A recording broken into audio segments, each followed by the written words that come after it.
Breaking news అమరావతిలో పరిపాలనకు కేంద్రంగా రూపుదిద్దుకోబోతున్న ఐకానిక్ టవర్లపై సిఆర్డీఏ దృష్టి సారించింది. గత 5 ఏళ్లుగా ఐకానిక్ టవర్ల పునాదుల్లో నిలిచిన నీటిని తోడివేసే ప్రక్రియ పూర్తి కావచ్చింది. నిర్మాణ పనులు ప్రారంభించే ప్రయత్నంలో భాగంగా కొత్త రేట్ల ప్రకారం అంచనాలు సిద్ధమవుతున్నాయి. జగన్ ప్రభుత్వ నిర్లక్ష్యం కారణంగా అంచనాలు గతం కంటే సుమారు 70% పైగా పెరగబోతోంది.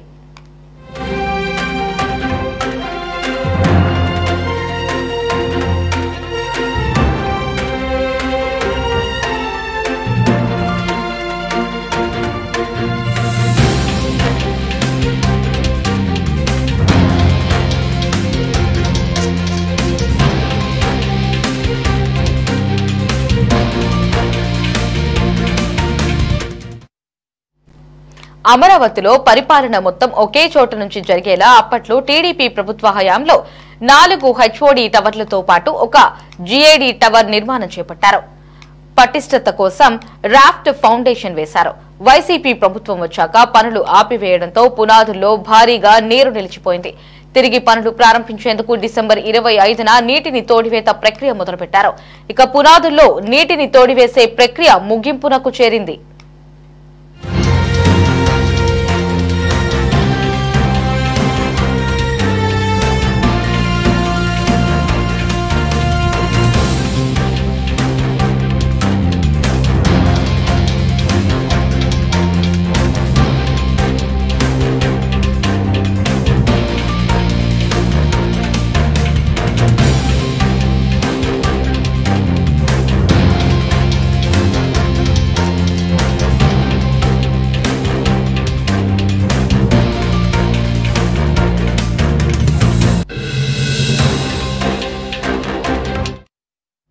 ఐదు టవర్లకు 2703 కోట్లుగా అంచనాలు రూపొందించి ఇక 2018లో 3 ప్యాకేజీల కింద టెండర్లు పిలిచారు.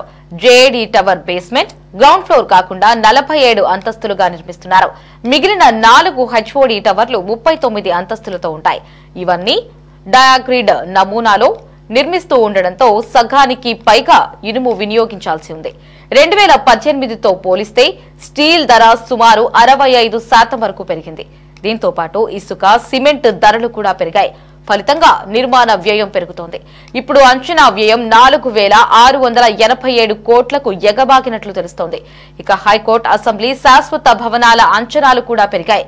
హైకోర్టు భవనం అంచనాలు 21.9%, అసెంబ్లీ భవనం వ్యయం కూడా 33.8% పెరుగుతున్నాయి. కొత్త అంచనాలు త్వరలో కొలిక్కి రానున్నాయి. నెల రోజుల్లో టెండర్లు పిలిచే అవకాశం ఉంది.